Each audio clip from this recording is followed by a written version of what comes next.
रुक करते हैं पंडित जेपी सिंह जी का। पंडित जी देखिए, जो अभी तक समझ में आ रहा है वो यही है कि गृहस्थ में आज जन्माष्टमी और जो है मंदिरों में और साधु संत जो हैं वो कल जन्माष्टमी बनाएंगे।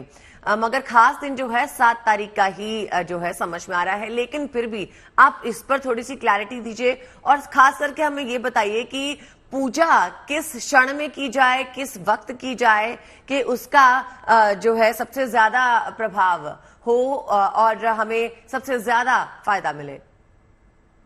सबसे पहले सादर नमन और सभी जीएनटी के दर्शकों को हार्दिक शुभकामनाएं और आपका बहुत बहुत धन्यवाद कि आपने सभी जगह के दर्शन कराए, क्योंकि हम यहाँ बैठकर हर जगह नहीं पहुंच सकते और आपने जीएनटी के माध्यम से सबको दर्शन करा रहे हैं और इतने अद्भुत दर्शन करा रहे हैं, भोग से लेकर यहाँ श्रद्धालुओं के दर्शन करा रहे हैं, इसके लिए बहुत बहुत धन्यवाद।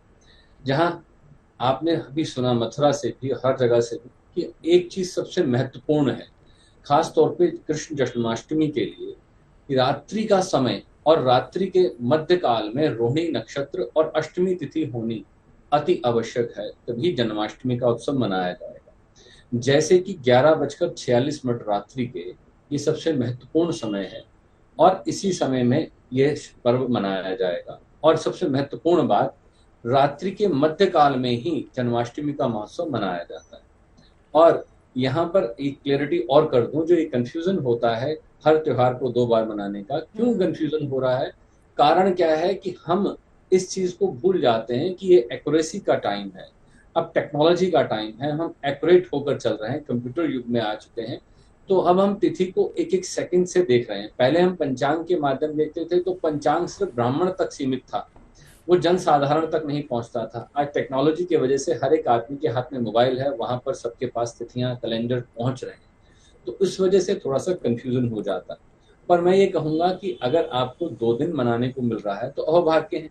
प्रभु के दर्शन 2 दिन करें, 2 दिन मनाएं, यहाँ तो रोज मनाएं तो भी थोड़ा है कि कान्हा की उपासना करने वाला व्यक्ति, देखिए कलयुग में किसी तरह से परेशान नहीं हो सकता, किस तरह की आपदा नहीं आ सकती। 16 कला संपूर्ण जिनको हम कहते हैं, उनकी हम कृपा प्राप्त कर रहे हैं इस दिन खास तौर पे पूजन विधि में खास ध्यान रखिएगा। माखन मिश्री का भोग देना है, खास तौर पे जिनको आर्थिक तंगी में, एक उपाय दिए चलता हूँ यहाँ पर, को आर्थिक तंगी सबसे ज्यादा सताती है या आर्थिक रूप से परेशानी होती है, तो क्या करें?